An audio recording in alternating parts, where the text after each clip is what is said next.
What is up, everybody? Space Unicorn here, bringing you some hot frag action. Today is update day, and as you've probably already seen, you've probably seen all these other videos out there with updates, but you already know nobody does updates like Space does updates. So we're going to get in here and we're going to talk about update 1.7.3, what changed, and how we think it will affect the game. But first, I need you guys to be huge favor. I need you to like, comment, and subscribe on the video. Your support is genuinely appreciated, and I can't say thank you enough, guys. So please do me that huge favor and ring that little bell if you see fit. Let's get into the video. Zombie apocalypse.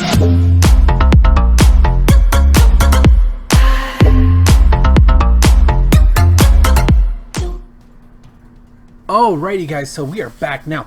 First thing we're going to go over is the bug fixes. They say in their opening statement, we are going to be focusing on the bugs, the anti-cheat system, and all the other fun stuff in Frag, and I really hope this is true because this is something that Frag super needs, in desperate need of. And let's go over the bug fixes that happened with this particular patch. Fixed the payload season XP given at the end of the battle. It's 2500 XP instead and 1500 on defeat. That was something that was needed. It was causing a lot of frustration with completion of the battle pass. They also fixed some missing debriefing screens, basically who got MVP and stuff like that in payload. They supposedly fixed Ronin's frag power from having no effect, wrong information apparently, and affecting the carrier. They fixed the issue with the frag power offers always resetting to 24 hours or 8 hours every time you launch the game. That was a really annoying one because you ended up with the same frag power on your screen every single time.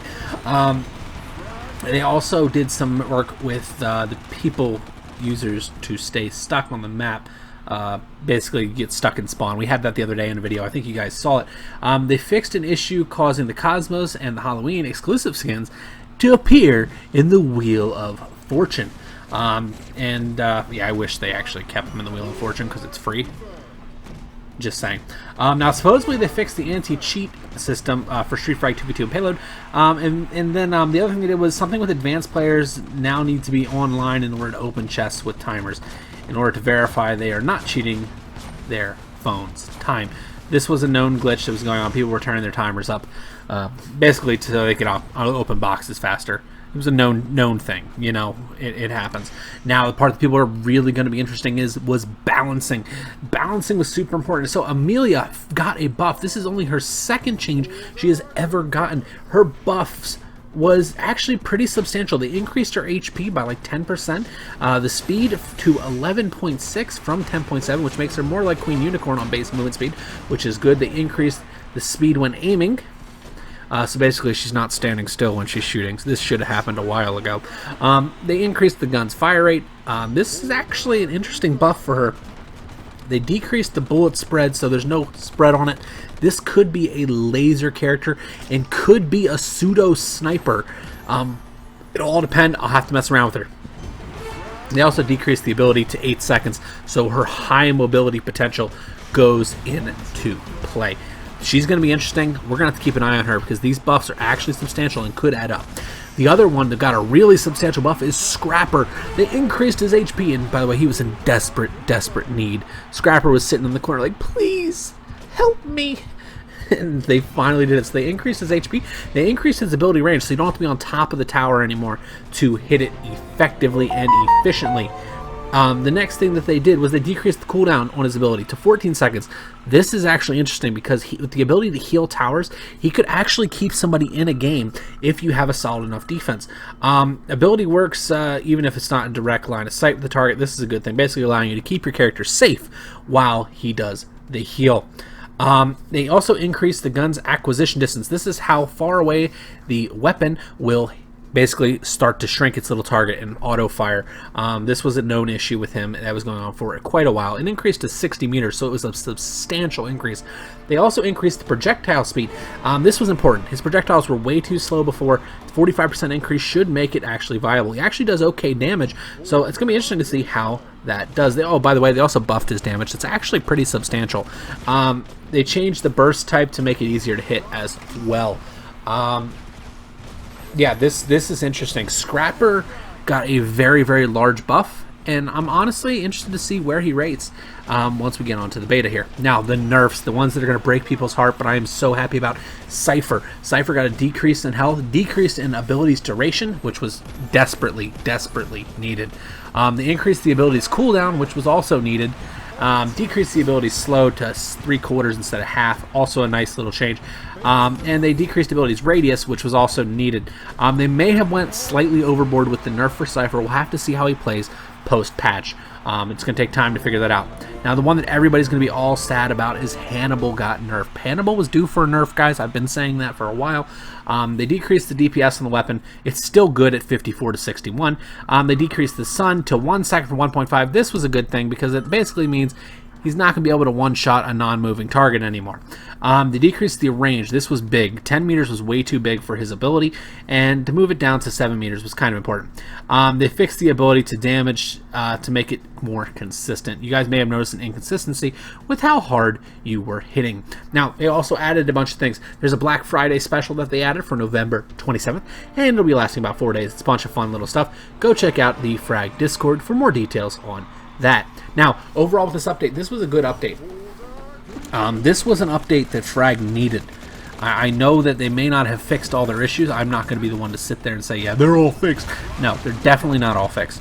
But they actually seem to have listened to the people giving them feedback with this update, and that is important. That is something I have been begging for so long from the Frag devs, because it felt like we were giving them feedback and they were ignoring it, or at least ignoring the good feedback, because they were listening to some of the other feedback, and the other feedback was pretty sketchy sometimes. Not all the time, but sometimes. And it was a good thing to see this. You know, it's just one of those things where it was due. These things were due. I would really like to see them continue on this train of balancing. They have several cards that have kind of been turned a blind eye to because they've been reintroducing cards that are way, way stronger. So basically, Blot, for instance, is still silly good. He has been silly good for a very long time, and Blot meta is boring. Issue a tower command and then go attack the other tower with Blot, and you win the game. Whoever plays Blot better wins. It's super boring. It's time for the Blot to get nerfed. Don't go crazy with it, because he does have a weird way his playstyle is, but he does need a minor rework. It's just that simple. The other one that needs a minor rework is BB. BB needs to be given a cap onto how many people he can heal at once. He is literally, he's basically part of push meta. He goes up behind the push, pops ult to keep them all alive, and you walk right through whatever damage is in front of you. That's what BB's doing right now, and it's super annoying. The Cypher nerf was a big one. I don't think it's going to make him useless, at least not on paper, but we'll have to see how it's actually implemented, because sometimes the way it's actually implemented is different than how it looks on paper. This is something that we can evaluate as we play him more and more.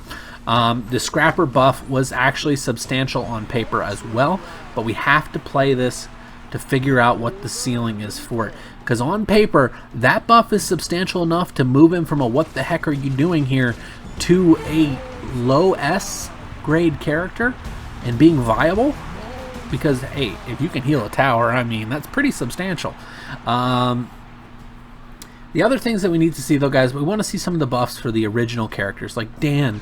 I know Snow's been talked about getting buffed. They're talking about reworking the RAM usage. This is something they needed to do forever. Don't tell them I said so. Yeah, it's been way too long. But it was something that they need to do. I do, like I said, this overall, this update, I'm saying this on paper, I can't stress this enough. On paper, this is looking like a good update, one of the better ones we've had in recent time. It was needed. They needed to address these things in order to make them okay across the board. It's really just that simple, guys. There's not much to it doesn't seem like much, but these things can make all the difference in the world for playstyle in the game here in the near future. And that's important. That is really, really important. And that's the one thing I've always kind of been very critical of Frag about, is they don't fix the issues they have before reintroducing new content. But it seems like they actually decided to take a page and be like, we're going to take a second and actually focus on this with this particular update, and I applaud them for that. I hope it's implemented well and it is a smooth transition. Anyways, guys, thank you for coming. I hope you enjoyed this video. Let me know what you think about the update and if you see any major changes coming, and I will see you Legends next time. Bye-bye, everybody.